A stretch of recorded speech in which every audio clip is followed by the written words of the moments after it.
When human abductees have described so many different types of beings, the gray-skinned Eben types with the pear-shaped heads and almond-shaped dark brown eyes are different from the smaller, thinner grays with triangular faces and large black slanted eyes. The aliens talked about the vastness of the universe, that there are life forms all over. Government insiders say the various types of hybrids and androids are designed for various planetary tasks on our planet and throughout the solar system. Alien presences have based themselves in various parts of Earth and our solar system, and at least one type has been terraforming this planet and genetically manipulating Earth life for some 270 million years. As my interviews and discussions with so many people in the human abductions evolved, a parallel track entered my work. On that track came military voices and a few retired whistleblowers from government intelligence agencies who wanted me to know the alien presence is real and very complicated. The first time someone in a serious government capacity talked to me about one of the alien presences on Earth was a Washington, D.C. military source. He claimed firsthand interaction with at least one type of non-human like this one. He agreed to talk with me off the record about the gray type that he knew as EBENs, all caps, a government acronym standing for extraterrestrial biological entities. The military source told me that this drawing was, quote, almost like a photograph of an EBEN, close quote. The only difference is the EBEN skin color is cement sidewalk gray. I have also been told that among the variety of gray-skinned non-humans, some have been observed to change colors to cream, brown, or pale green, depending upon feeding schedules. The Eben eyes are not sharply slanted, but are almond-shaped with dark brown irises. I ask if the Ebens have vertical pupils like a snake underneath their brown eye surfaces, as some human abductees have described from encounters with gray types. The government man seemed unsure, but stressed that the Ebens have pear-shaped heads, not triangular, with pointed chins like some other gray types that are not friendly to humans, as the Ebens allegedly are. I also understood that the Ebens, grays, tall, pale humanoids, and reptilian humanoids all make biological androids programmed for various functions by their ET makers. He said that the original source of the Ebens is a desert planet orbiting the binary suns Zeta Reticuli 1 and 2, about 39 light years from Earth. The Eben planet skies are described as bright to dim, but never dark. This pastel drawing was done by a Colorado male abductee. In late November 1985, he and his wife in their moving car were lifted up by a beam of cerulean blue-green light from a highway near Longmont, Colorado. The whole case, with many photos and illustrations, is in my first book, An Alien Harvest.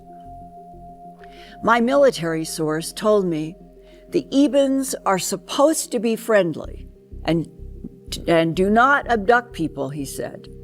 But he had to admit to me that if this illustration by the husband was almost like a photograph of an Eben, then it meant the Ebens did abduct the husband and wife.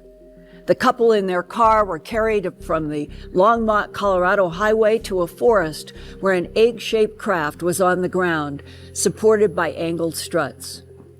The Washington military source knew about my home box office TV project that took me to Kirtland Air Force Base on April 9, 1983, where I was shown an alleged briefing paper for an unnamed U.S. president that said, quote, These extraterrestrial biological entities manipulated DNA in already evolving primates to create Homo sapien, close quote. My military source said that was true, but he stressed that no one in the American government with access to that knowledge ever wanted to be alive if or when such an announcement were broadcast to the world that humans are someone else's experimental androids and ET human hybrids. He told me that he had talked firsthand with a U.S. Air Force captain who received telepathic communication from one non-human at a crash site in the Roswell region in 1949, not the 1947 July crashes. Walking around that 1949 site, the Air Force captain clearly received mind-to-mind telepathic communication from an Eben that looked like a dead body amid the debris. The captain said inside his head, he could hear crying and felt pain coming from the Eben body on the ground. Realizing there was a live creature communicating telepathically to the captain, higher authorities officially assigned the captain to live with the entity called EBA-1 at the Los Alamos laboratory in New Mexico until EBA-1 died of unknown causes on June 18, 1952. That Air Force captain who lived with EBA-1 said the ET told him that reincarnation, the recycling of souls, is the machinery of the universe. The captain also said that one of the most important telepathic transmissions that he ever received was, quote, "We made you. We put you here on Earth, but you have to live it," close quote. When I asked my Washington source what he thought that meant, he told me, quote, "Linda, the key to everything is ET creation of human ET hybrid body containers in which alien life force and consciousness can be placed." But he did not understand the big agenda. Abductee Linda Porter told me when the praying mantis and the Eben-type beings were showing her the light tube cloning resurrection technology, that she understood it was vital to keep some soul entities in human body containers for specific lengths of time. But it does not explain why Homo sapiens sapien must be used to make hybrid body containers to perpetuate alien life force. This is my third book, Glimpses of Other Realities, Volume 2, High Strangeness, that was first released in 1998. Not long after the publication, one night in Philadelphia where I was living, I answered my ringing phone. The deep male voice on the other end spoke without introducing himself. He said, quote, "I thought you should know that your new book has stirred up a hornet's nest at MJ-12 in Washington. Congratulations." And then the deep voice hung up. Since the early 1980s, after the TV broadcast of my documentary special, Strange Harvest, I have received valuable insights from two different government agency men willing to hear my questions about the alien presence on Earth and why that alien presence seems so focused on genetic harvests from humans and animals. One man was retired in Washington, D.C. The other continued assignments in the Southwest. Both said they had done work for the highly secret MJ-12 group. They both emphasized the gray-skinned Eben types with the pear-shaped heads and almond-shaped dark brown eyes are different from the smaller, thinner grays with triangular faces and large black slanted eyes. The men thought that the Ebens are our allies. But they did not trust the pointed-chin grays, quote, "who lie to us," close quote. That was a warning. The whistleblower explanations of prime intelligences that make biological androids and hybrids help explain the great confusion since the 1960s, when human abductees have described so many different types of beings, ranging from insects to tall, pale humanoids that have blonde or black or red hair, while other alien beings are described as standing up humanoid alligators or lizards, referred to as reptoids. Government insiders say the various types of hybrids and androids are designed for various planetary tasks on our planet and throughout the solar system, and even beyond the Milky Way to other galaxies. While reviewing these pages of Glimpses of Other Realities, a research colleague and attorney, Michael Pill of Shutesbury, Massachusetts, wrote to me, quote, "The notion of the soul picking up residues may explain why we have memories of past lives. It may also explain why, after spending thousands of years and who knows how many wretched lifetimes trying to work out the karma from one or more evil incarnations, one can still feel the enticing charm of the dark side. Those 7 deadly sins are like predators. They've got you before you realize they are even there." The Ebens say that everything that occurs in our time span has occurred before. I guess it means we're right in the middle of a huge big circle, and it goes round and round. And the way I see this is that Earth was created, and one day, 5 billion years from now, the sun is going to expand, and Earth will be engulfed and destroyed, and everything goes back into a big bang, and then everything starts over again. I ask, well, when the Yellow Book talked about the Supreme Being that created the universe, did it say anything about parallel dimensions or parallel timelines or anything else like that? And Sherman said, no, nothing.